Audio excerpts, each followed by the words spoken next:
اعوذ باللہ من الشیطان الرجیم بسم اللہ الرحمن الرحیم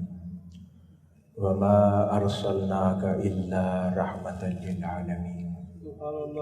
صدق اللہ مولانا العظیم۔ حاضرین مکرم،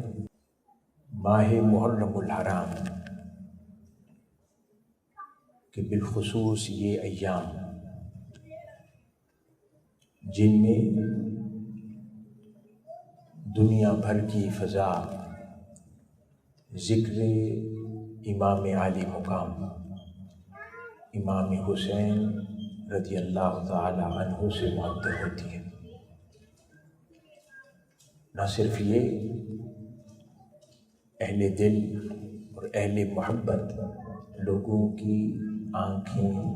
اشک بار رہتی ہیں اور دلوں میں محبت اہل بیت اطہار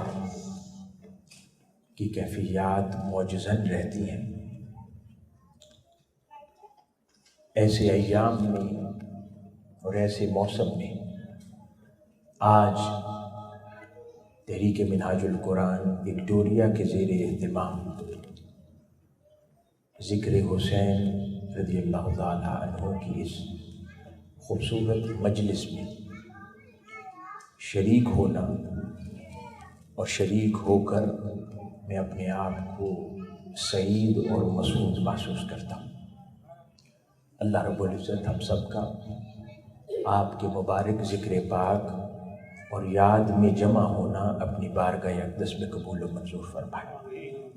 حاضرین مکرم، آج کی اس نشست کے لیے میں نے جس موضوع کا انتخاب کیا وہ نہ صرف اسلامی تعلیمات بلکہ فلسفیانہ، سماجی اور انسانی اعتبار سے بھی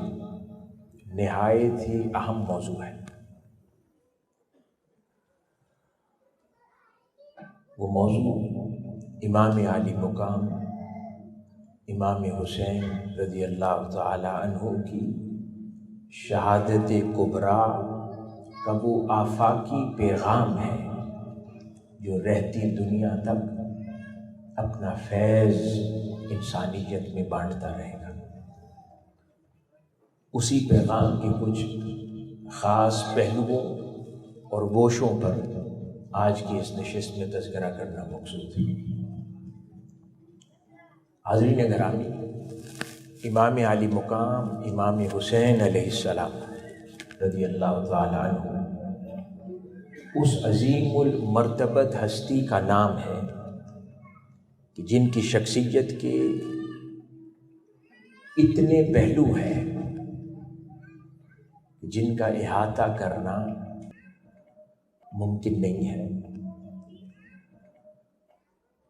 اور وہ ایک ایسی ہستی کا نام ہے جو کائنات کی تاریخ کے سب سے روشن اور پاکیزہ خانوادے کے اہم ترین فرد ہیں،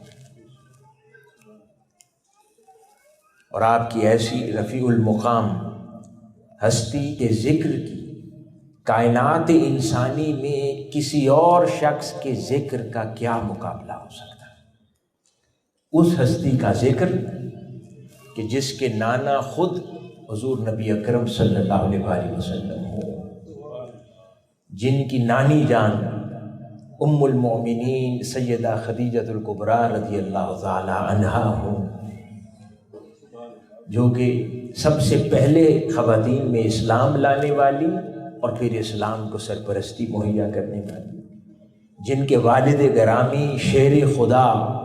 سیدنا علی المرتضیٰ رضی اللہ تعالی عنہ ہوں، جن کے بارے میں تاجدار کائنات صلی اللہ علیہ وسلم فرمائیں کہ میں علم کا شہر ہوں اور علی اس کا دروازہ ہے، جن کی والدہ ماجدہ جنت کی جملہ خواتین کی سردار ہوں، سیدہ فاطمہ الزہرا علیہ السلام، جن کے لیے آقا علیہ الصلوۃ والسلام فرمائیں کہ وہ میرے جسم کا ٹکڑا ہے،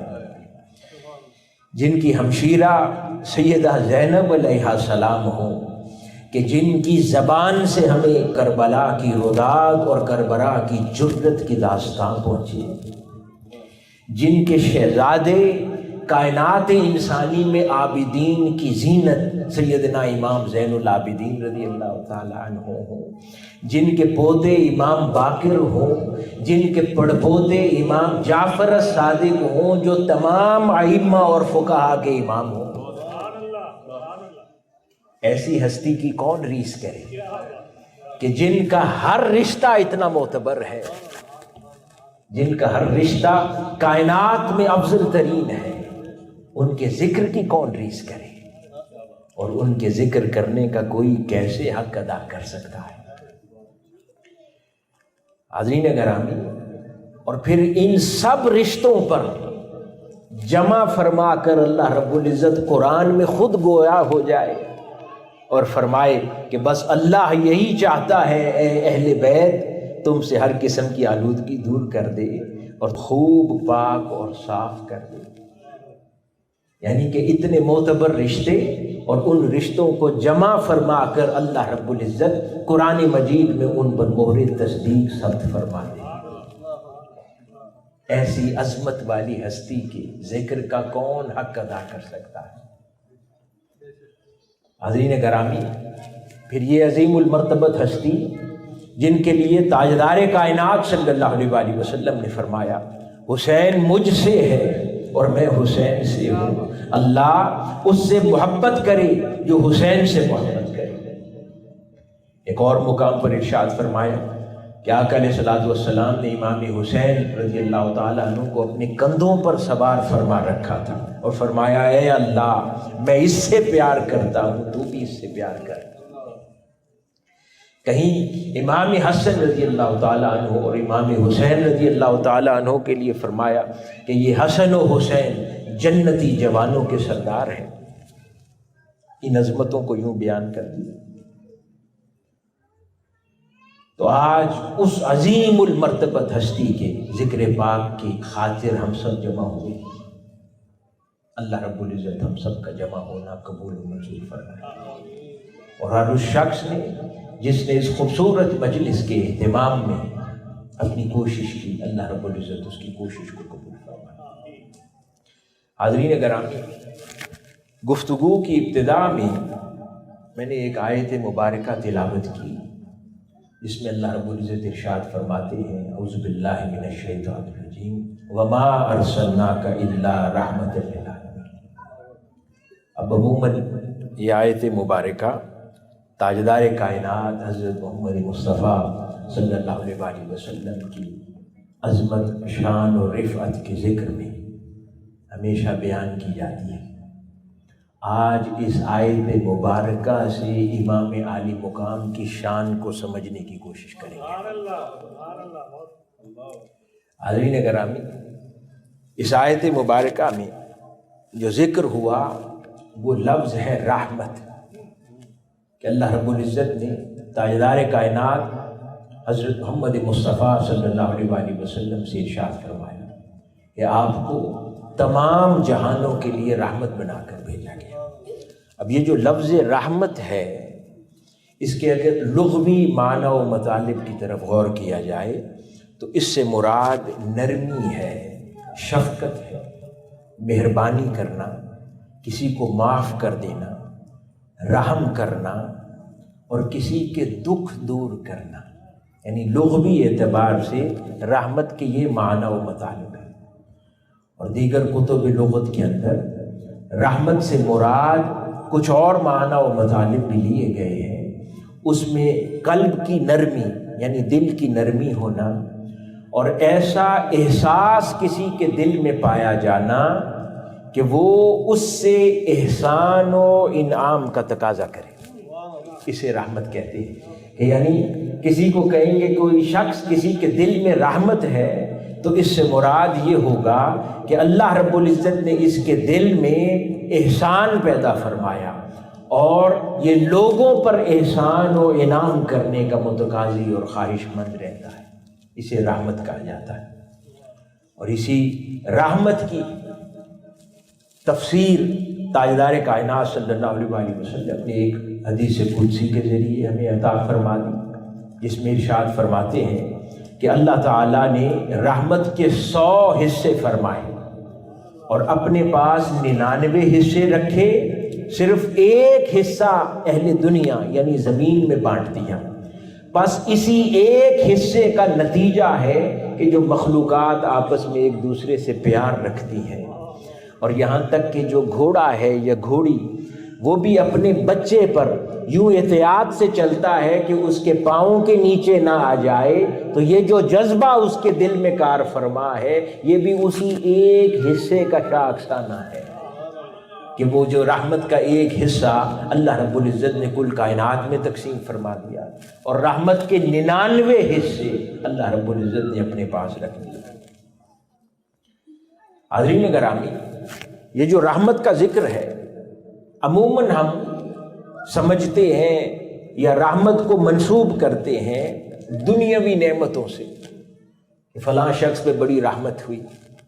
فلاں شخص پر بڑی کرم نوازی ہوئی، کسی کو خوشحالی میں دیکھیں، کسی کو صحت مندی میں دیکھیں، کسی کو اچھے روزگار کے ساتھ دیکھیں، کسی کو اچھے گھر بار کے ساتھ دیکھیں، کسی کو خیر و برکت اللہ پاک عطا فرما دے، رزق حلال کی کشادگی نصیب فرما دے، اولاد بیٹا یا بیٹی عطا فرما دے، قحط سالی میں بارش عطا فرما دے، تو ہم اس طرح کی نعمتوں کو رحمت سے تعبیر کرتے ہیں۔ لیکن حاضرین گرامی، رحمت صرف یہی نہیں ہے، ہمیں رحمت کا وہ مفہوم جاننا ہے جو اللہ رب العزت کے ہاں ہے۔ یہ سب چیزیں یقیناً رحمت ہے، تو وہ رحمت کی تعریفات جو اللہ رب العزت نے عطا فرمائیں اس میں یقیناً دنیاوی نعمتیں اور عافیت بھی رحمت الہیہ ہے، اس کے ساتھ قرآن کا نزول بھی انسانیت کی طرف یہ بھی رحمت الہیہ ہے، تاجدار کائنات صلی اللہ علیہ وآلہ وسلم کی ولادت و بعثت بھی رحمت الہیہ ہے۔ پھر صرف یہ بھی رحمت نہیں ہے،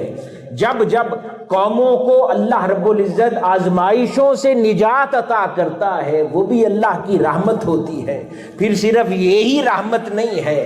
جب جب اللہ رب العزت کسی ایسی ہستی کو پیدا کرتا ہے جس کے پیغام سے قوموں کا شعور بیدار ہو جائے اور وہ بیداری شعور کے نتیجے میں ظالم کے آگے کھڑے ہو جائیں، تو یہ بھی رحمت ہوا کرتی ہے، یہ بھی رحمت کا مظہر ہوتا ہے۔ تو صرف دنیاوی نعمتیں، کھانا پینا اور خوراک ہی رحمت نہیں ہے، بلکہ قوموں کو غلامی سے نجات مل جانا بھی رحمت ہے، اور پھر اس نجات کی خاطر ان میں شعور کا بیدار ہو جانا بھی اللہ کی طرف سے بہت بڑی رحمت ہوا کرتی ہے، جو پھر نہ جانے نسلوں تک ان کے اندر اپنے ثمرات تقسیم کرتی رہتی ہے۔ اس لیے حاضرین گرامی، اللہ رب العزت نے ارشاد فرمایا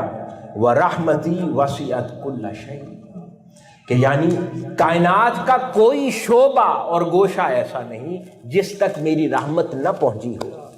یعنی ہر شعبے اور گوشے کو اللہ رب العزت کی رحمت محیط ہے، چاہے پھر وہ مادی دنیا کی ضروریات ہوں یا پھر ضمیر کا جاگنا ہو، ضمیر کا بیدار ہو جانا ہو، حریت اور غیرت کا پیدا ہو جانا ہو، اور اپنی آزمائش زدہ قوموں کو اثر نو یکجا کر دینے کا جذبہ، یہ بھی اس کی رحمت سے ہوا کرتا ہے۔ حاضرین گرامی، تو اللہ رب العزت کی بہت سی رحمتیں ہیں، لیکن ان میں پھر وہ رحمت سب سے بڑی شمار ہوتی ہے جو پھر آگے زمانوں تک قوموں کو فائدہ پہنچاتی رہے۔ اور تاجدار کائنات صلی اللہ علیہ وآلہ وسلم کو اللہ رب العزت نے رحمت للعالمین بنایا۔ حضور کے ذریعے ہمیں قرآن ملا، حضور کے لیے ہمیں اللہ رب العزت کی توحید کا سبق ملا، حضور علیہ الصلوۃ والسلام کے ذریعے پھر صرف ہمیں قرآن اور ہمارا دین ہی نہیں ملا،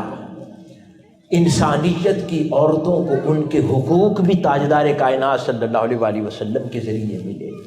یتیموں کو ان کی کفالت اور ان کے سروں پر سرپرستی بھی تاجدار کائنات صلی اللہ علیہ وآلہ وسلم کے ذریعے عطا ہوئی، غلاموں کو ظلم کی زنجیروں سے آزادی بھی تاجدار کائنات صلی اللہ علیہ وآلہ وسلم کے ذریعے عطا ہوئی، بھوکوں کو کھانا بھی تاجدار کائنات صلی اللہ علیہ وآلہ وسلم کے ذریعے نصیب ہوا، علم کی نعمت، روشنی اور دولت بھی تاجدار کائنات صلی اللہ علیہ وآلہ وسلم کی اسی شان رحمت کا نتیجہ ہے جو ہمیں عطا ہوئی۔ تو جب آقا علیہ الصلوۃ والسلام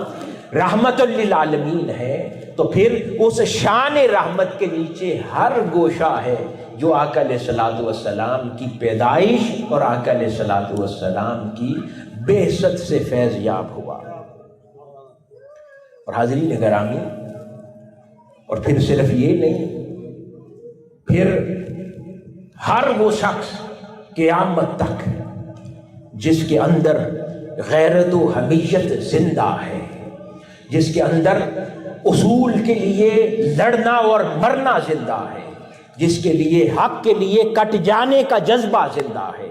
جس کے لیے اپنے اصول کے ساتھ حق کی خاطر اللہ اور اس کے رسول صلی اللہ علیہ وآلہ وسلم کے پیغام کے ساتھ جڑے رہنا اور جرت کے ساتھ کھڑے رہنا، یعنی یہ حریت زندہ ہے، یہ بھی در حقیقت اسی رحمت کا شاخسانہ ہے جو شان رحمت اللہ رب العزت نے تاجدار کائنات صلی اللہ علیہ وآلہ وسلم کو عطا فرمائی۔ حاضرین گرامی، جب سیدنا موسیٰ علیہ السلام کے ذریعے ان کی قوم کو فرعون کے ظلم سے نجات ہوئی تو اللہ رب العزت نے کہا یہ میں نے ان پر رحمت کی۔ جب سیدنا ابراہیم علیہ السلام کے ذریعے نمرود کے ظلم سے ان کی قوم کو، ان کے لوگوں کو نجات اللہ رب العزت نے عطا فرمائی تو وہ بھی رحمت تھی۔ اسی طرح جب تاجدار کائنات صلی اللہ علیہ وآلہ وسلم کے قلب اطہر میں اللہ رب العزت نے فتح مکہ کا خیال داخل فرمایا، وہ بھی رحمت۔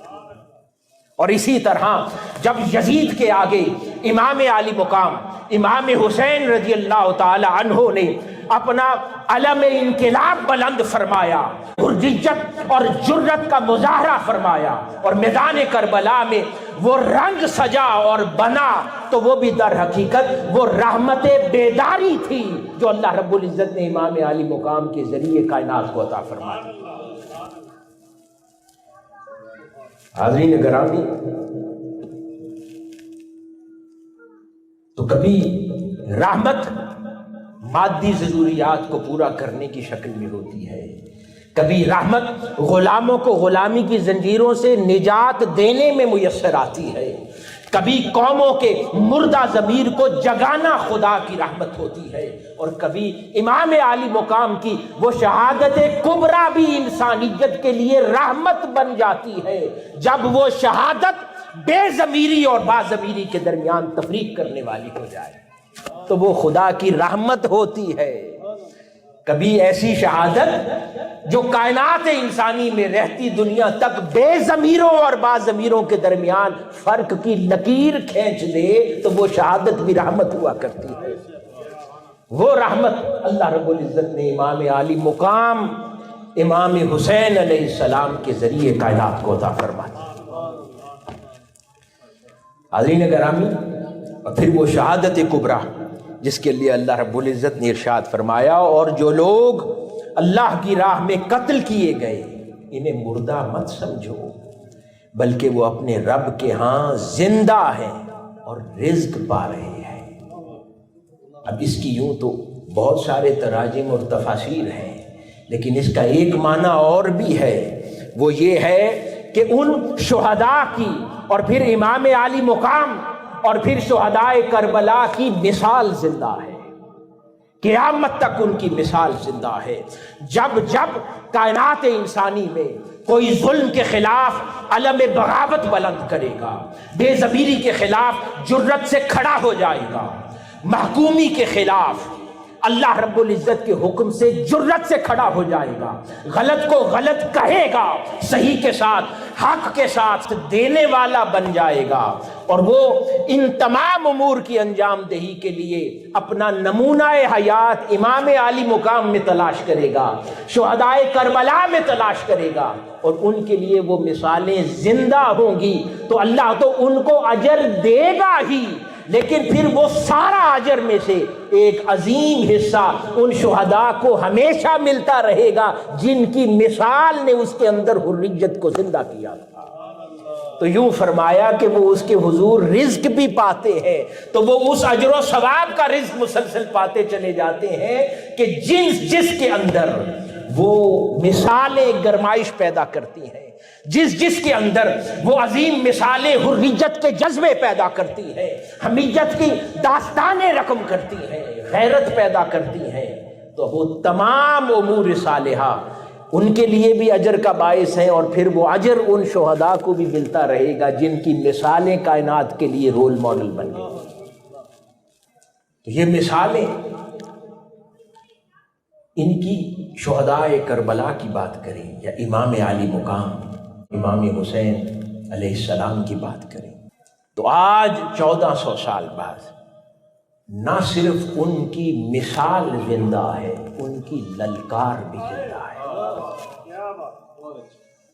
ہر حریت کی تحریک میں وزن بڑھتا ہی للکار حسین سے ہے۔ اللہ رب العزت نے وہ عظیم مثال شہداء کربلا کے ذریعے ہمیں عطا فرما دی۔ حاضرین گرامی، تو اللہ رب العزت نے، ہم نے ذکر کیا کہ رحمت کا سب سے عظیم پیکر تاجدار کائنات صلی اللہ علیہ وآلہ وسلم کی ذات بابرکات کو بنایا، اور پھر ارشاد ہوا وہ آیت مبارکہ جو میں نے گفتگو کی ابتدا میں تلاوت کی کہ اے رسول محتشم، ہم نے آپ کو نہیں بھیجا مگر تمام جہانوں کے لیے رحمت بنا کر۔ اب ذرا غور فرمائیے کہ تمام جہانوں کے لیے یہ رحمت، آقا علیہ الصلوۃ والسلام کا ہونا، یہ صرف مسلمانوں کے لیے نہیں ہے، یہ تمام مذاہب کے لیے ہے، کل انسانیت کے لیے ہے، پھر تمام جہانوں کے لیے ہے۔ یعنی ہر جہاں نے، ہر زمانے نے، ہر طبقے نے آقا علیہ الصلوۃ والسلام کی شان رحمت سے فیض پایا ہے۔ آقا علیہ الصلوۃ والسلام کی رحمت کے کئی پہلو ہیں جن کا ہم ذکر کر چکے، اب ان میں سے ایک خاص پہلو بیداری شعور کا بھی ہے، لیکن ہر رحمت اور شان رحمت آقا علیہ الصلوۃ والسلام کے زمانہ اقدس میں آپ کی ذات سے ظہور پذیر ہوئی، لیکن ایک منظر ایسا تھا کہ کیونکہ آقا علیہ الصلوۃ والسلام کو منبع رحمت بنایا، ہر شے نے آقا علیہ الصلوۃ والسلام سے ہی نسبت پانی تھی، لیکن لمیٹیشن یہ تھی کہ وہ منظر آقا علیہ الصلوۃ والسلام کی ذات سے وابستہ نہیں کیا جا سکتا تھا۔ اب ہر گوشے کو رحمت سے فیض ملنا ہے، کیونکہ آقا علیہ الصلوۃ والسلام کو رحمت بنا کر بھیجا ہے، اور ہر گوشے نے، چاہے وہ حقوق انسانی ہوں، مائنورٹی رائٹس ہوں، خواتین کے حقوق ہوں، بچوں کے حقوق ہوں، قرآن ہو، شریعت ہو، دین ہو، اخلاق ہو، اخلاص ہو، شب بیداری ہو، روز و شب ہو، ہر پہلو کو آقا علیہ الصلوۃ والسلام کی بارگاہ سے خیرات میسر آ گئی، اور آقا علیہ الصلوۃ والسلام کی شان رحمت سے براہ راست حصہ مل گیا۔ اب یہ بیداری کی رغبت اور بیداری شعور جو کہ ایک بہت بڑا گوشہ ہے رحمت کا، اب اس کی ایک مجبوری تھی، وہ آقا علیہ الصلوۃ والسلام کی ذات میں اس طرح ظہور پذیر نہیں ہو سکتی تھی، اس لیے آقا علیہ الصلوۃ والسلام سے پہلے اللہ رب العزت نے امام حسین کی طرف اشارہ کر کے کہلوایا کہ میں حسین سے ہوں، یہ مجھ سے ہے، تاکہ یہ تعلق ثابت ہو جائے۔ اس کے بعد جو پہلو شان رحمت کے ظہور کا رہ جائے گا وہ حسین سے پورا کرواؤں گا،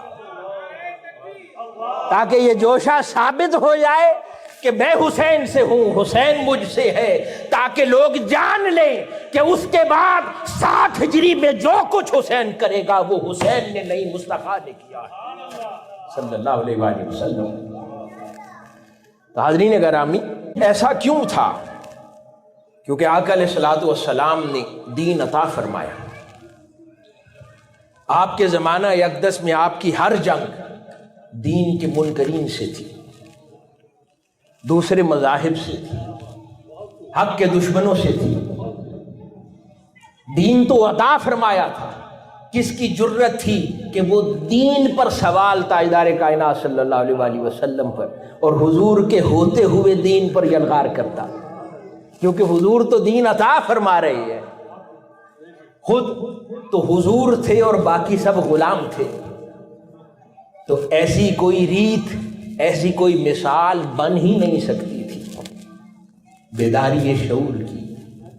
اور بیداری شعور میں بھی وہ پہلو جس کی طرف میں آگے چل کے ذکر کرنے والا ہوں۔ پھر تاجدار کائنات صلی اللہ علیہ وآلہ وسلم نے فرمایا کہ میرے بعد 30 سال کا عرصہ بھی میرا ہی زمانہ ہے، خلفائے راشدین کا دور۔ وہ چاروں ہستیاں، وہ دور بھی ایسا ہے جہاں حق اقتدار میں ہے، حق رعایا، حق خود اقتدار میں ہے۔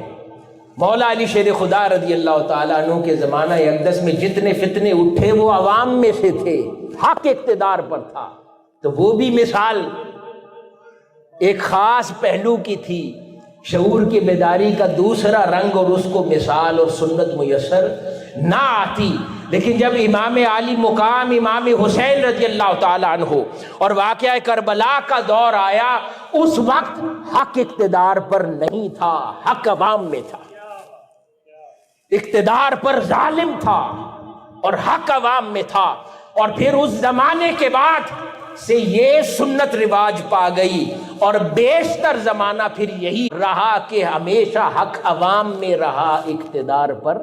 نہیں رہا۔ تو جو نہ ختم ہونے والے زمانے کے لیے جس مثال کی ضرورت تھی وہ پہلے 30 سال یا 40 سال سے میسر نہیں آ سکتی تھی۔ پہلے 30-40 سال میں تو حق خود اقتدار پر تھا، اور آج 1400 سال بعد میجورٹی زمانہ حق ہمیشہ عوام میں رہا ہے اور اقتدار پر مختلف، الا ماشاءاللہ۔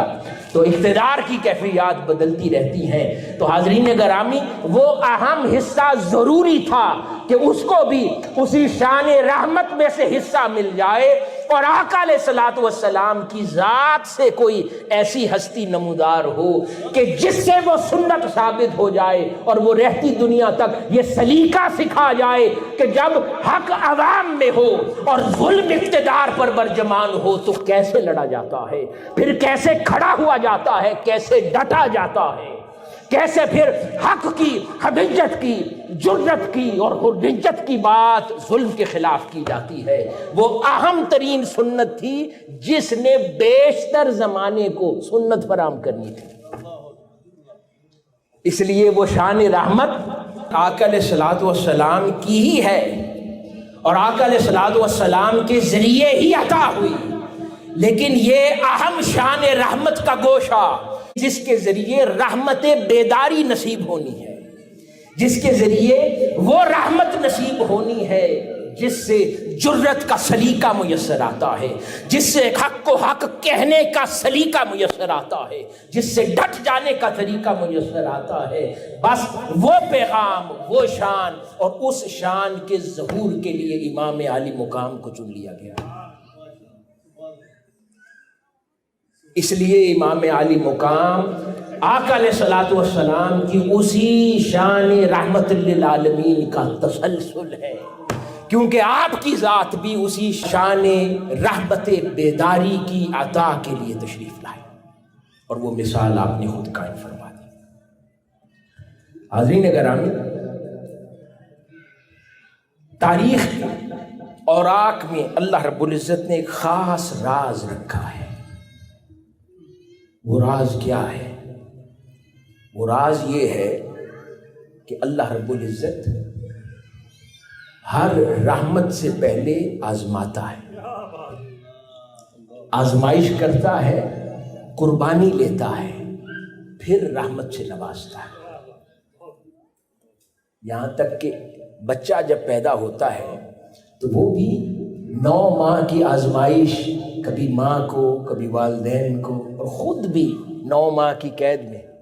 گزار کر پھر وہ پیدا ہوتا ہے، اور اللہ رب العزت اس کو رحمت کہتا ہے، اور رحم مادر کو بھی اسی رحمت سے اللہ رب العزت نے اس کے لفظ کو عطا فرما دیا۔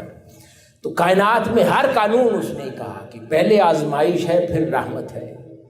اور یہی مثال ہم دیکھتے ہیں کہ جب سیدنا ابراہیم علیہ السلام کو اللہ رب العزت نے ندا دی، اور قرآن مجید میں آتا ہے کہ پھر جب وہ اسماعیل ان کے ساتھ دوڑنے کی عمر کو پہنچنے،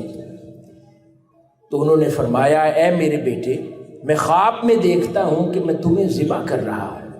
بس تم بھی غور کر لو کہ تمہارا کیا خیال ہے۔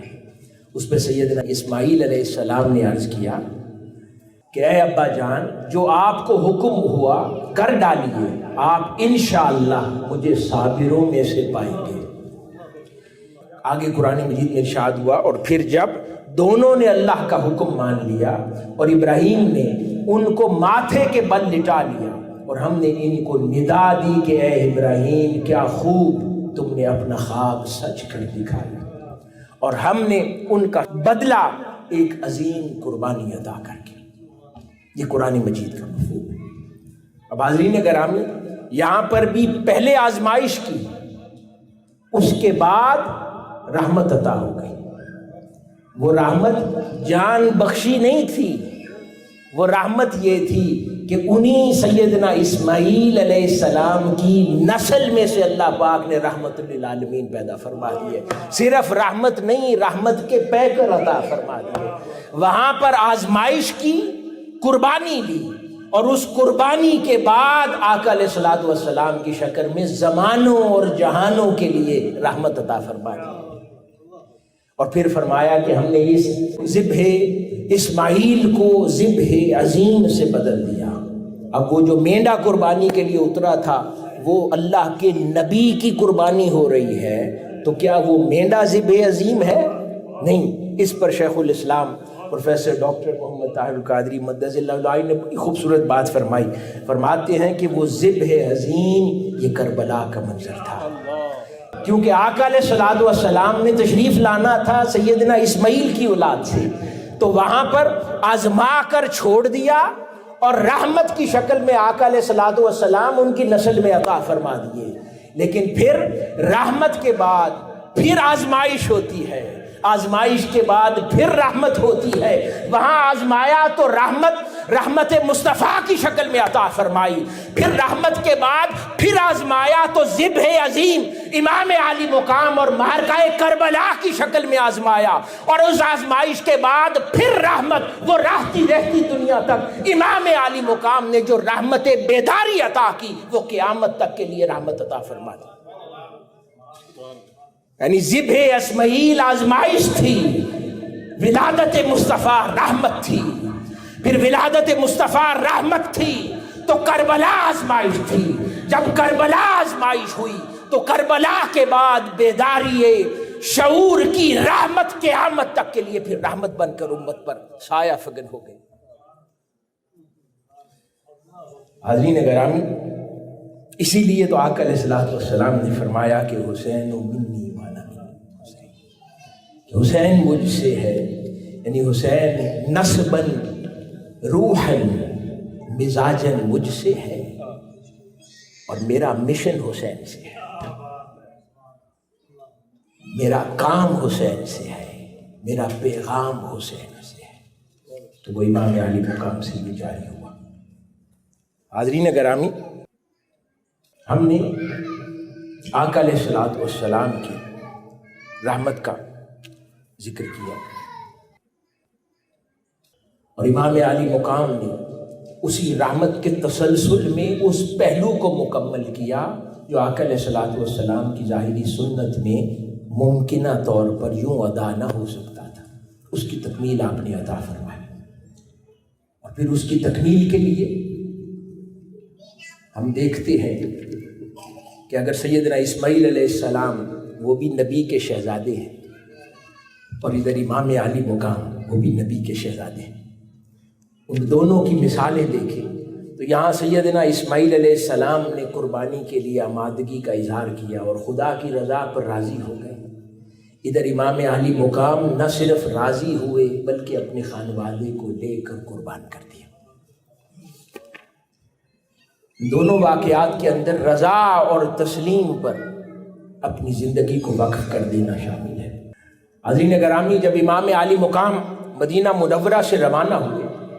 تو تاریخ کی کتب میں آتا ہے کہ انہوں نے اپنے بھائی محمد بن حنفیہ کو خط لکھا اور اس میں لکھا کہ میں ازروب تکبر نہیں نکلتا ہوں، نہ فساد کی نیت سے نکلتا ہوں، نہ ظلم کے ارادے سے نکلتا ہوں.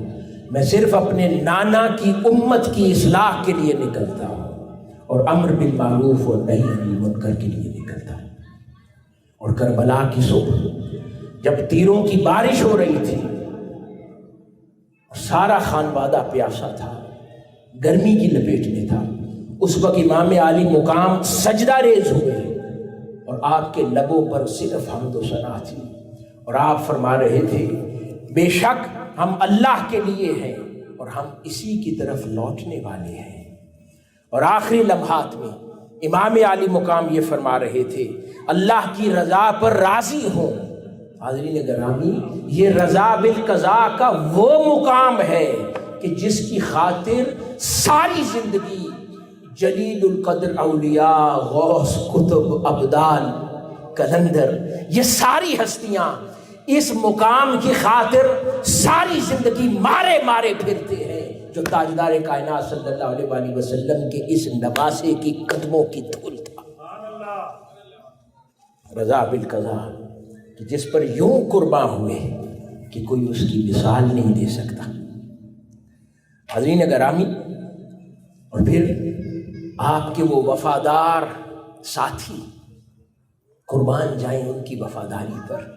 اور ان کی عظمت پر کہ وہ جانتے ہیں کہ اگلی صبح ہم میں سے کوئی نہیں بچے گا، ہم مرنے والے ہیں، شہید ہونے والے ہیں. اور پھر وہ آخری شب کہ جب وہ چراغ بجھا کر امام علی مقام نے فرمایا کہ تمہارے اور ہمارے درمیان اندھیرے کا پردہ ہے، جو جانا چاہے چلا جائے. اس پر وہ کہنے لگے، وہ نہ صرف رکے رہے بلکہ اپنے وفاداری کی وہ تاریخ رقم کر دی کہ کوئی اس کی مثال نہیں دے سکتا. عظیم المرتبت ہستیوں میں کسی نے کہا، جو روایات میں آتا ہے، کہ اللہ کی قسم اگر میں 1000 بار مرتا اور زندہ ہوتا تب بھی آپ کا ساتھ نہ چھوڑتا. تو وہ وفادار ساتھیوں میں کوئی یہ کہہ رہا ہے، کسی نے کہا کہ میں چاہتا ہوں کہ آپ کے راستے میں قتل ہوں، پھر زندہ ہوں، پھر قتل ہوں، یہی میری تمنا ہے. تو ایسے وفادار تھے کہ امام علی مقام پر مر مٹنے کو تیار تھے. حاضرین گرامی، ہم نے ذکر کیا کہ امام علی مقام آقا علیہ الصلوۃ والسلام کی رحمت للعالمین کا تسلسل ہے. اور آقا علیہ الصلوۃ والسلام کی رحمت تو سارے زمانوں کے لیے ہے، سارے جہانوں کے لیے ہے، تمام انسانوں کے لیے ہے اور تمام مذاہب کے لیے. اب سوال پیدا ہوتا ہے کہ اگر امام علی مقام اور آپ کا اسوہ بھی اسی رحمت للعالمین کا تسلسل ہے تو آپ کی ذات بابرکات تمام مذاہب، تمام انسانوں کے لیے کیسے متفقہ طور پر رحمت ڈکلیئر ہوئی؟ یہ سوال پیدا ہوتا ہے کہ پھر ہم تمام مذاہب اور انسانوں کے لیے آپ کی ذات کو کیسے رحمت تسلیم کریں گے، کیونکہ حضور کی ذات تو ہے سب کے لیے. تو حاضرین گرامی، اب میں کچھ ایسا ذکر کرنا چاہتا ہوں اور کچھ ایسی کوٹیشنز دینا چاہتا ہوں جس سے یہ بات واضح ہو جائے گی کہ صرف مسلمان نہیں، سارے جہاں ہر مذہب کے محقق نے امام حسین کو امام مانا اور آپ کی وہ عظمت اور شان ہر مذہب اور ہر زمانے اور ہر دور میں تسلیم ہوئی اور وہ آپ کی بیداری کی رحمت اس کو سب نے تسلیم کیا اور اس سے استفادہ حاصل کرتے رہے. حاضرین گرامی، معروف کچھ شخصیات بین الاقوامی گزری مختلف تاریخ میں ان کی اب کوٹیشنز دیتا ہوں. ایک معروف مصنف ہے، مورخ ہے، ایڈورڈ گبن کے نام سے.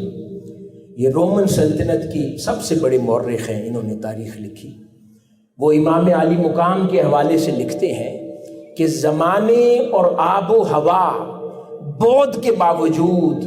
حسین رضی اللہ تعالی عنہ کی شہادت کے اس منظر کو جب جب دیکھے گی تو سرد سے سرد ترین دل رکھنے والا قاری بھی جذبات پہ کنٹرول نہیں رکھ پاتا. یہ تسلیم ہے. مہاتما گاندھی اس نے لکھا کہ مجھے امام حسین رضی اللہ تعالی عنہ سے یہ سیکھنا پڑا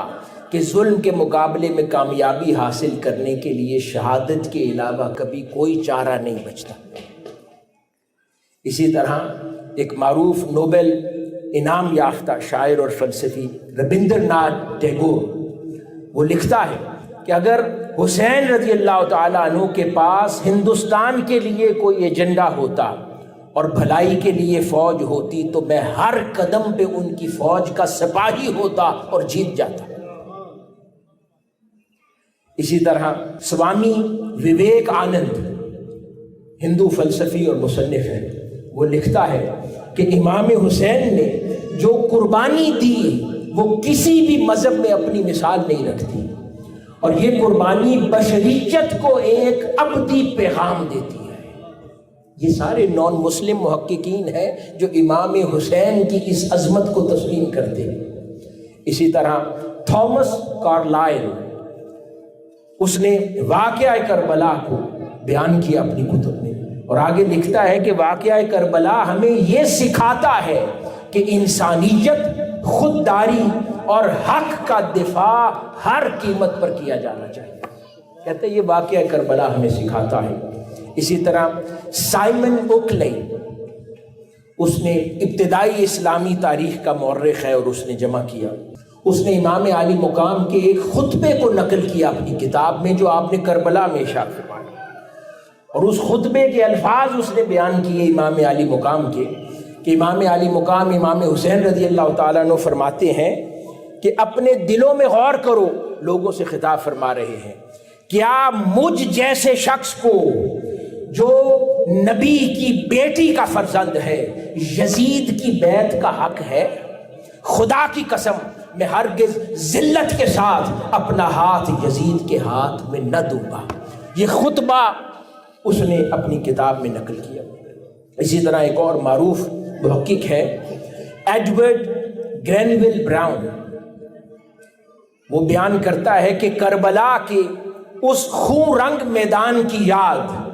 جہاں رسول خدا کا پیارا نواسا اپنے عزیزوں کی لاشوں کے درمیان ڈٹ کے کھڑا ہے، اس وقت سے آج تک ہر سرد مہر اور بے پرواہ انسان کو اس گہری سوچ اور جذبات میں مبتلا کرتا ہے اور ہر روح کو سرشار کرتا ہے اور ان کو ہر موت اور خطرے سے بے خوف کرنے کے لیے کافی ہے. وہ لکھتا ہے کہ وہ منظر کربلا کا جب رسول اللہ صلی اللہ علیہ وآلہ وسلم کا پیارا نواسا اپنے اعزاء کی لاشوں کے درمیان ڈٹ کے کھڑا ہے، باتیں ہیں یہ منظر بے پرواہ لوگوں کی روحوں کو جگا دیتا ہے اور انہیں ہر موت اور خطرے سے بے نیاز کر دیتا ہے. یہ نان مسلم محققین اس شہادت اور اس عظمت کے اوپر یوں گویا ہیں تو سمجھیں کہ یہ صرف پیغام اور کربلا اور شہادت امام علی مقام صرف مسلمانوں کی روح نہیں بیدار کرتی، اس نے انسانیت کی روح بیدار کی ہے. اس لیے یہ آپ کی بیداری رحمت، جو رحمت بیداری ہے، یہ ساری انسانیت کو آپ نے عطا فرمائی ہے. اسی طرح ایک معروف رینولڈ نکلسن، وہ مولانا روم کی مثنوی پر بھی اس نے لکھا ہے، وہ لکھتا ہے کہ تاریخ کا فیصلہ یہ ہے کہ کربلا میں ظلم کا ارتکاب اس حکومت نے کیا جو دین کے نام پر دنیاوی استبداد قائم کر رہی تھی، اور امام حسین نے اس کے خلاف حق کی آواز بلند کی. اسی طرح پروفیسر پیٹر چلکوسکی رشین، وہ لکھتا ہے کہ حسین رضی اللہ تعالیٰ عنہ نے موت کو رضاکارانہ طور پر اس لیے قبول کیا تاکہ ظلم کے آگے نہ جھکنے کا سبق ہمیشہ کے لیے زندہ رہے. رضاکارانہ طور پر اس لیے قبول کیا کہ پھر ظلم کے آگے نہ جھکنے کا سبق ہمیشہ زندہ رہے، اور وہ ایثار و قربانی کے اعلیٰ ترین نمونے کے طور پر تاریخ میں امر ہو گئے. یہ نان مسلم محققین لکھتے ہیں. اسی طرح کیرن آرمسٹرانگ لکھتا ہے کہ امام حسین رضی اللہ تعالیٰ عنہ کی شہادت ظلم اور ناانصافی کے خلاف جد و جہد کی ادبی علامت بن گئی ہے. وہ نان مسلم لکھ رہا ہے. اور کربلا کی یاد مسلمانوں کے اندر عدل اجتماعی کے لیے کھڑے ہونے کا جذبہ ہمیشہ زندہ رکھتی ہے. اسی طرح لیزلی ہیزلٹن وہ لکھتے ہیں کہ امام عالی مقام کا یہ ارادہ راسخ ہر اس انسان کو تاحال للکارتا ہے جو ناانصافی کے سامنے خاموش رہنا چاہتا ہے، اور یہ داستان سننے والے کو غیر جانبدار نہیں رہنے دیتا. اسی طرح پروفیسر اینی میری شمو وہ لکھتی ہے کہ حسین علیہ السلام، حسین ابن علی کا نام راہ حق میں ایثار اور عشق الہی میں فنا کے ادبی نمونے کے طور پر جانا جاتا ہے، اور شہادت حسین صوفیاء کے نزدیک سچائی کی خاطر دکھ اٹھانے کا اولین نمونہ ہے. یہ نان مسلم لکھ رہے ہیں. اسی طرح سرجینی نائڈو ہندوستانی آزادی کی تحریک کی ایک بہت بڑی شاعرہ ہے. وہ لکھتی ہے، اے حسین، اے حسین، اے عزیز ولی، کیا تمہارے بے مثال شہادت ساری دنیا کے دلوں کو بیدار کرنے کے لیے کافی نہیں ہے؟ یہ نان مسلم محققہ اور شاعرہ لکھتی ہے کہ اے حسین، اے حسین، اے عزیز ولی، کیا تمہاری بے مثال شہادت ساری دنیا کے دلوں کو بیدار کرنے کے لیے کافی نہیں ہے؟ اسی طرح ایک اور معروف نام منشی پریم چند، مشہور ہندی لٹریچر کا ادیب ہوا ہے. اس نے کربلا کے اوپر ارلی 1900s میں ڈرامہ لکھا، اور اس نے کہا کہ میں نے اس دور میں یہ ڈرامہ لکھ رہا ہوں جہاں پر ہندو اور مسلم فسادات تھے. میں ان دونوں کو غیرت، حمیت اور حریت کا ایک پلیٹ فارم دینا چاہتا تھا، اور امام عالی مقام اور واقعہ کربلا سے بہتر وہ پلیٹ فارم مجھے نظر نہیں آیا. اسی طرح مہندر سنگھ بیدی ہندوستان کا نامور شاعر ہے. اس نے امام عالی مقام کی بہت خوبصورت منقبت لکھی. وہ لکھتا ہے کہ انسانیت کے دل میں مکی ہے حسین، انسانیت کے دل میں مکی ہے حسین، پکارے گی ہر ایک قوم ہمارے ہے حسین، پکارے گی ہر ایک قوم ہمارے ہے حسین. حاضرین گرامی، یہ نان مسلم محققین اور ادیب، ان کی چند مثالیں میں نے بیان کی. اس سے یہ بات واضح ہو جاتی ہے کہ تاجدار کائنات صلی اللہ علیہ وآلہ وسلم کی رحمت للعالمین کا تسلسل امام عالی مقام ہے، اور تاجدار کائنات صلی اللہ علیہ وآلہ وسلم جس طرح رحمت تمام انسانیت کے لیے ہے، اسی طرح امام عالی مقام کی وہ شان جس نے ہمیں بیداری کی رحمت نصیب فرمائی، اسے بھی ساری انسانیت نے تسلیم کیا، اور ہر کسی نے حریت کا امام عالی مقام کو تسلیم کیا. جب جس دور میں حق کی خاطر کوئی اٹھے گا، اس کے قائد امام عالی مقام ہے، امام حسین رضی اللہ تعالیٰ عنہ. حاضرین گرامی، اب میں اختتام کی طرف آ رہا ہوں. یہ واقعہ کربلا، اس کو ایسا ہی کیوں ہونا تھا، اور امام عالی مقام تنہا کیوں نہ تشریف لے گئے، سارے خانوادے کے ساتھ کیوں تشریف لے گئے، جس میں شہزادیاں بھی ہیں، خواتین بھی ہیں، بوڑھے بھی ہیں، بزرگ بھی ہیں، ننھے بچے بھی ہیں، سیدنا علی اصغر جیسے شیرخوار بچے بھی ہیں، اور سیدہ سکینہ جیسی ننھی شہزادی بھی ہیں. اور سیدنا علی اکبر اور حضرت قاسم جیسے جوان سال شہزادے بھی ہیں. یعنی آپ اس میں غور کریں تو کربلا معلیٰ کے ان تمام شہداء میں ہر عمر، ہر طبقے اور ہر صنف کی نمائندگی موجود ہے. تو یہ واقعہ کوئی عام واقعہ نہیں ہے. وہ چاہتے تو یہ قربانی اکیلے ادا کر دیتے، نہیں، یہ مثال قائم کرنی تھی. اور اس لیے یہ صرف ایک قائد کی قربانی سے نہ ہونی تھی. آپ نے اپنے پورے خانوادے کو اور پھر اپنے ان رفقا کو ساتھ لے کر چلے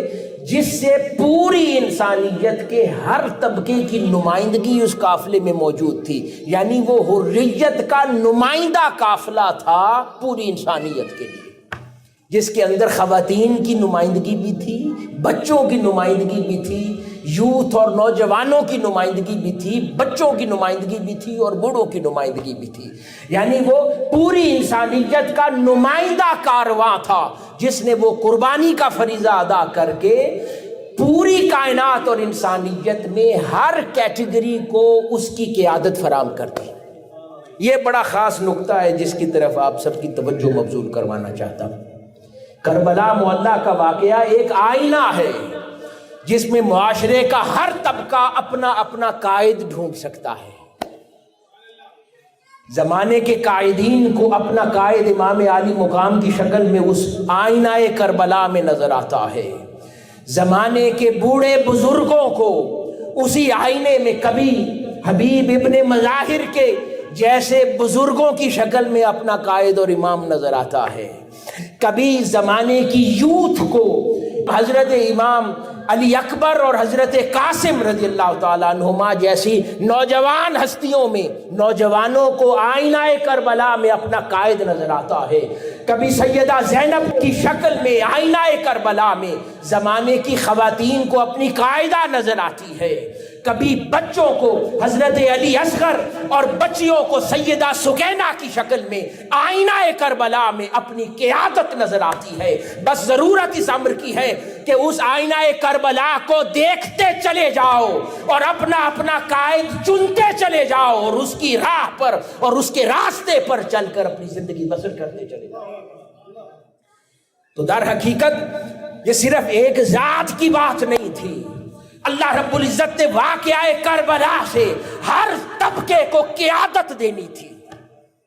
اور وہ واقعہ کربلا کے آئینہ میں ہر طبقے کو قیادت مل گئی. حاضرین گرامی، پھر آج کا قائد ہمارے ہاں بدقسمتی سے قیادت سے مراد حکومت ہے، غلبہ ہے، جبکہ امام عالی مقام نے قیادت کی تعریف دی خدمت اور قربانی. اور سب سے پہلے سب سے بڑا بوجھ اپنے کندھوں پر خود اٹھانا، یہ قیادت کی تعریف امام عالی مقام نے ہمیں عطا فرمائی. امام عالی مقام ساری زندگی دلوں کو جوڑنے والے تھے، نرم خو تھے، اخلاق کے پیکر تھے، جلالی نہیں تھے. امام عالی مقام امام حسین رضی اللہ تعالی عنہ واقعہ سے لگتا ہے جیسے جلالی شخصیت تھی. وہ جلالی نہیں تھی، وہ رحمت کا پیکر تھے، لیکن جرت میں پورے تھے. ساری زندگی غریبوں، مسکینوں، کمزوروں کے ساتھ لطف و کرم لوٹاتے نظر آتے، لیکن ظالم کے آگے پھر سیسا پلائی ہوئی دیوار بن کر کھڑے ہو جاتے. انہیں کمزوروں کے لیے بچھنا بھی آتا تھا اور ظلم کے آگے ڈٹنا بھی آتا تھا. یہ امام عالی مقام ہے. حاضرین گرامی، آج صرف کوئی تنظیموں کے قائدین ہوں، سربراہ ہوں ملکوں کے، انہی کے لیے صرف امام حسین کی قیادت نہیں ہے. وہ اگر آئینہ کربلا میں امام حسین میں اپنی قیادت ڈھونڈیں تو پھر ایک کلاس روم کا استاد بھی، اس کے لیے بھی امام عالی مقام قائد ہے. ایک والد اپنے گھر میں، اس کے لیے بھی امام عالی مقام ایک قائد ہے. ایک آفیسر جو اپنے آفس میں بیٹھا ہے، اس کے لیے بھی امام عالی مقام ایک قائد ہے. اور پھر وہ کربلا کا پیغام نیچے تک ہماری روزمرہ زندگی کے اندر آتا ہے، جس کی طرف میں چاہتا ہوں آپ لوگ غور کریں. وہ کیا کہ ہمیشہ سچائی کا دامن نہ چھوٹے، باپ بطور قائد وہ پورا خانوادہ میدان کربلا میں اللہ کی راہ میں خود تیار کر کے لے جا رہے ہیں۔ یہ بطور قائد جب باپ ہو تو باپ پھر ایسا ہوتا ہے کہ وہ بچوں کی پرورش پھر ایسی کرے اور تیار کر کے اللہ کی راہ کی طرف لے جاتا ہے۔ آج اگر کوئی صحیح ان کو نمونہ حیات دیکھنا چاہے اور ان سے سیکھنا چاہے تو پھر ان کو قائد ماننے والا وہ ہوگا جو جھوٹی رپورٹ پر دستخط نہ کرے دفتروں میں، رشوت کے لیے اپنا ضمیر نہ بیچے، غیر اخلاقی عمل کو سپورٹ نہ کرے، کبھی مظلوم پر ظلم کی سپورٹ نہ کرے۔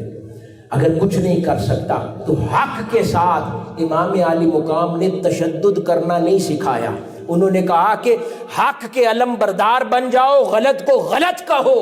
اور مرتے دم تک غلط کے ساتھ نہ جڑو، بھلے قربانی دے دو۔ انہوں نے تشدد کا راستہ نہیں اپنایا۔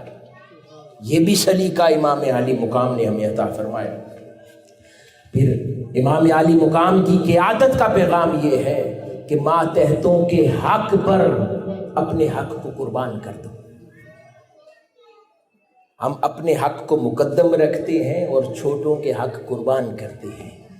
جب کوئی امام عالی مقام کو قائد مانے گا وہ اپنا حق قربان کر دے گا اور دوسروں کے حق کو مقدم رکھے گا۔ اسی طرح حاضرین گرامی، نوجوان جو یہاں میرے بھائی بہنیں نوجوان بیٹھے ہیں، آپ لوگوں سے مخاطب ہوں،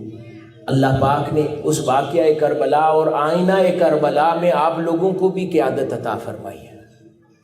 وہ امام علی اکبر اور حضرت قاسم رضی اللہ تعالیٰ عنہ جیسے جوان سال شہزادوں کی شکل میں۔ اب یہ آپ سے مخاطب ہوں، ذرا غور کیجئے، وہ جوان تھے، اپنی زندگی کی بہار میں تھے، اور جوانی میں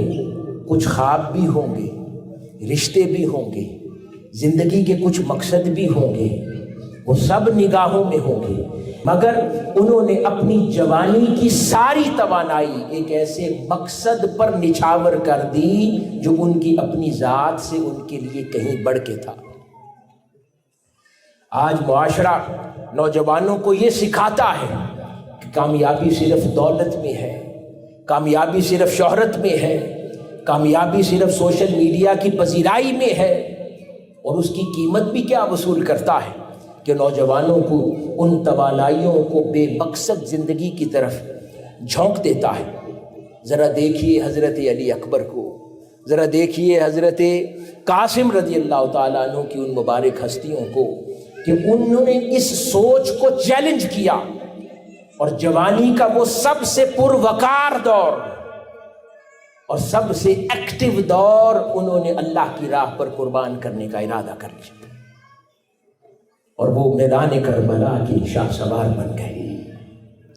حاضرین گرامی، آج کوئی حضرت علی اکبر اور حضرت قاسم کی ذات میں اپنے لیے اگر قیادت ڈھونڈے گا تو ان کا سچا پیروکار وہ طالب علم ہوگا جو نقل اور دھونس کے خلاف کھڑا ہو جائے گا، جو نوجوان غلط کو خلط کہنے کی جرت رکھے گا، جس کی جبین جوانی میں سجدہ ریز ہوگی،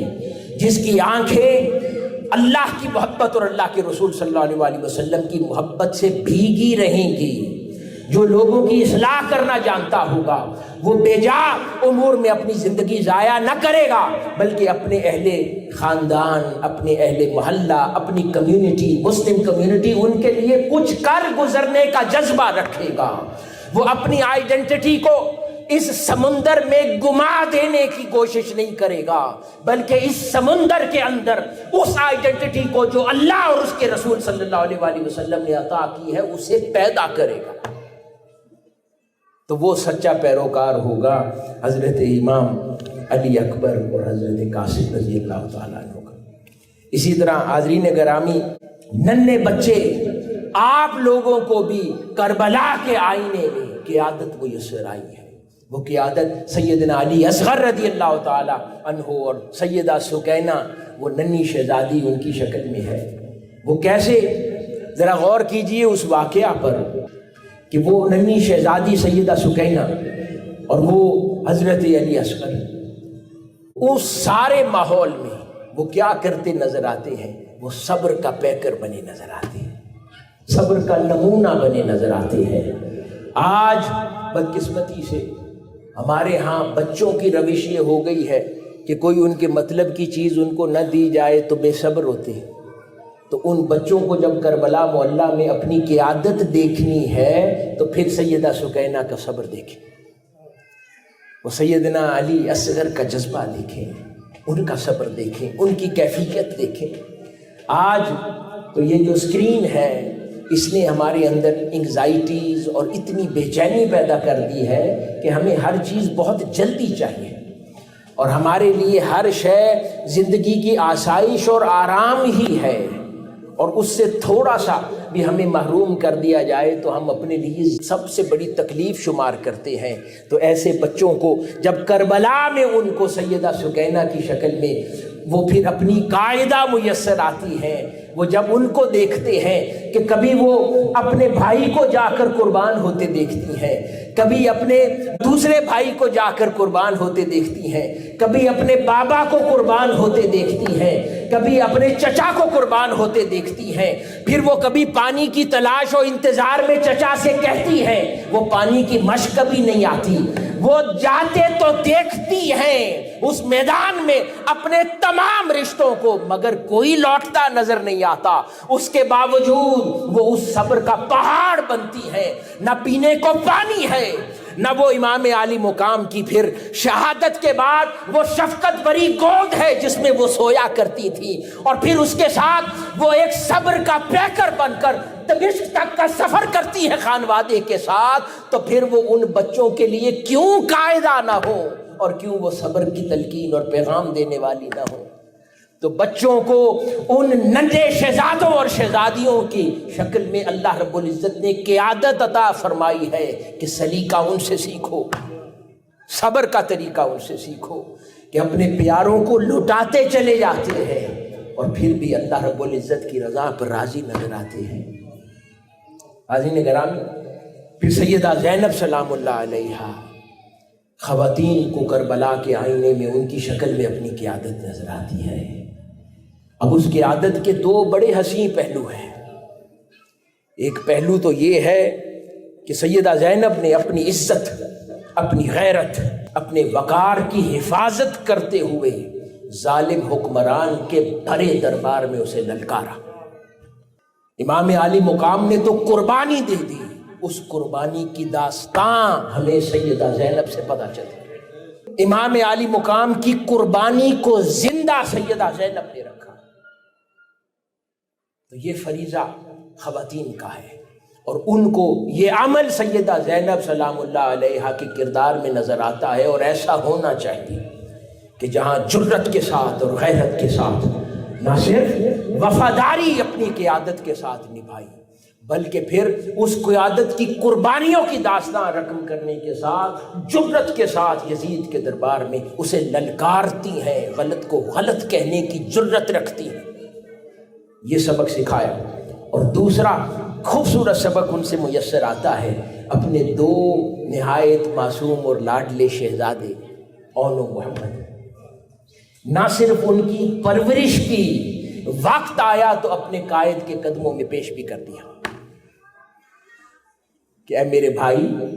اے میرے امام،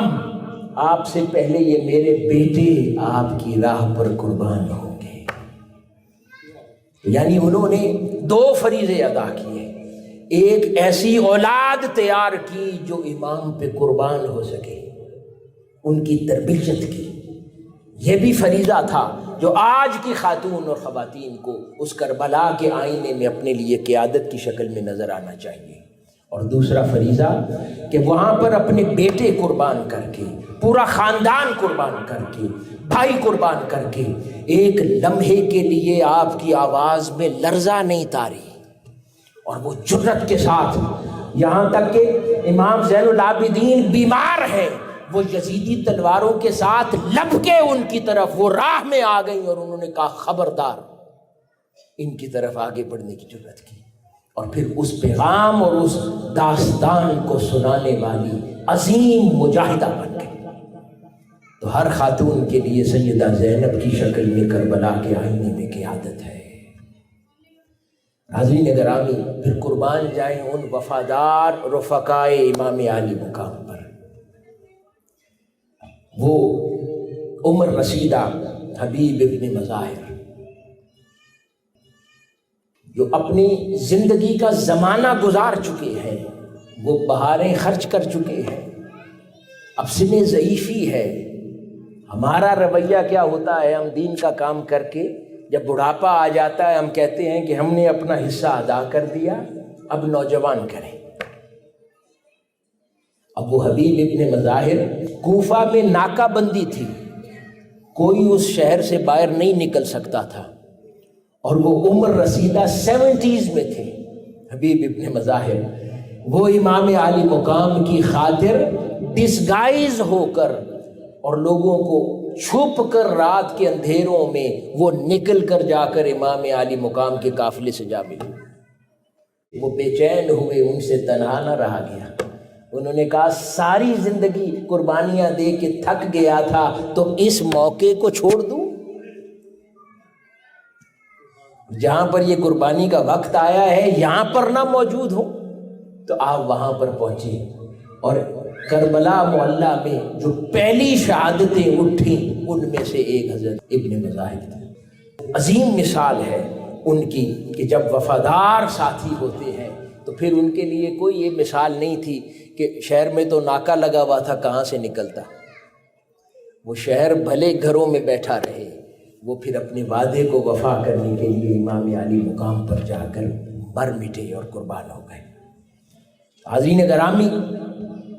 یہ جو کربلا کا پیغام ہے یہ ظلم اور جبر کے خلاف کھڑے ہونے کا راستہ ہے۔ ظلم کا جواب ظلم سے نہیں، صبر، استقامت اور قربانی سے ہے۔ امام حسین نے جارحیت کی فوج نہیں پیدا کی، آپ نے تشدد کو اپنا ہتھیار نہیں بنایا، بلکہ سچائی، استقامت اور قربانی کے ذریعے حق گوئی کی اور ڈٹے رہی۔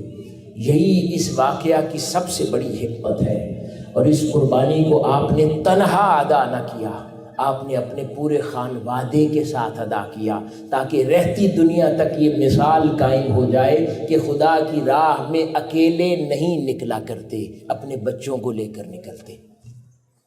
ان کو بھی ساتھ تیار کیا کرتے ہیں۔ یعنی نیکی کی ایکٹیویٹیز میں، محافل میں، نیکی کے کاموں میں صرف خود جا کے شرکت کر لیں اور اپنے بچوں کو وہ عادت نہ ڈالیں، تو یہ کربلا کا پیغام نہیں ہے۔ کربلا نے تو سکھایا ہے کہ پتہ ہے وہاں تیر ہیں، اللہ کی راہ میں ہے تو پورا خانوادہ لے کر چلو، یہ کربلا کا پیغام ہے۔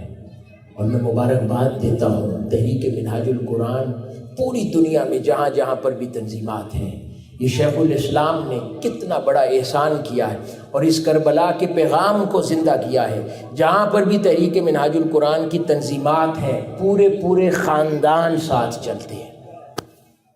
یہ صرف مردوں کی جماعت نہیں ہے، ان سے زیادہ بڑھ چڑھ کے ہماری بہنیں پیش ہوتی ہیں، ہماری ویمن لیگ کی بہنیں، پھر ان میں ایگرز کا فورم ہے، بچے پیش ہوتے ہیں۔ یعنی ہر طبقے کو یہاں پر انٹرٹین کیا جاتا ہے۔ یعنی یہ نہیں ملتی یہاں پر مثال کے خاندان کا ایک فرد ساتھ جڑا ہے اور باقی نہیں ہے، یعنی ہر طبقہ، پورا خاندان ساتھ چلتا ہے، اور یہ کربلا کا فیض ہے، کیونکہ امام عالی مقام اللہ کی راہ پر پورا خاندان لے کر چلے تھے، اور یہ سبق ہمیں اس سے میسر آتا ہے۔ حاضرین گرامی، جو باتیں تھیں میں بطور پیغام اس کو دہرا دیتا ہوں کہ تاجدار کائنات صلی اللہ علیہ وآلہ وسلم اللہ رب العزت کی عظیم رحمت کا پیکر ہے، وہ رحمت جو زندگی کے ہر گوشے کو محیط ہے، اور انہی گوشوں میں سے ایک گوشہ بیداری شعور بھی ہے کہ وہ جب بیدار ہو جاتا ہے تو قوموں کی ذلت بھری زندگی آزادی سے بدلتی ہے، تو اس سے بڑی اور کیا رحمت ہوگی۔ اب وہ رحمت بھی آقا علیہ الصلوۃ والسلام کی ذریعے عطا ہوئی جب آقا علیہ الصلوۃ والسلام نے فرمایا کہ حسین مجھ سے ہے، میں حسین سے ہوں، کیونکہ وہ فریضہ اللہ رب العزت نے آقا علیہ الصلوۃ والسلام کے اس پیارے نواسے امام عالی مقام امام حسین رضی اللہ تعالیٰ عنہ کے ذریعے ادا کروایا۔ اور امام علی مقام جب کربلا کے میدان میں نکلے تو تنہا نہ نکلے، اپنے وفادار ہر طبقے اور عمر کے ساتھی کے ساتھ نکلے اور پورے خانوادے کے ساتھ نکلے۔ کیوں؟ تاکہ قیامت تک کے لیے یہ بیداری شعور اور اصلاح احوال کی جو سنت قائم ہو رہی تھی، تو اس سنت کے پیروکار ہر طبقے کو آئینہ کربلا میں اپنی قیادت نظر آ جائے۔ تو انہوں نے در حقیقت ہم غلاموں اور مجبوروں پر احسان کیا، اور ہم جیسے کمزوروں کو اس آئینہ کربلا میں ہر طبقے کو اس کی قیادت عطا فرما دی اور جینے کا سلیقہ سکھا دیا۔ عزیزین گرامی، آقا علیہ الصلوۃ والسلام نے فرمایا، اے اللہ اس سے محبت کر جو حسین سے محبت کرتا ہے، اور اس سے بغض رکھ جو حسین سے بغض رکھتا ہے۔ آخر میں دعا گو اللہ رب العزت امام علی مقام امام حسین رضی اللہ تعالیٰ عنہ اور باقی تمام شہدائے کربلا اور امام علی مقام کے وہ وفادار ساتھی، ان سب کی زندگیوں کو مشعل راہ سمجھ کر ان کے راستے پر ہمیں استقامت کے ساتھ چلنے کی توفیق عطا فرمائے۔ ان سے فقط ہم محبت کا دم نہ بھریں، ان کے اسوہ، ان کے طریقہ اور ان کے راستے کو زندگی کا مشعل بنائیں۔ اللہ پاک ہم سب کا حامی و ناصر ہو، ہمارے حال پر لطف و کرم فرمائے، اور جو باتیں ہم نے کی ہیں ان پر ہمیں عمر بھر عمل پیرا رہنے کی توفیق مرحمت فرمائے۔ والسلام علیکم۔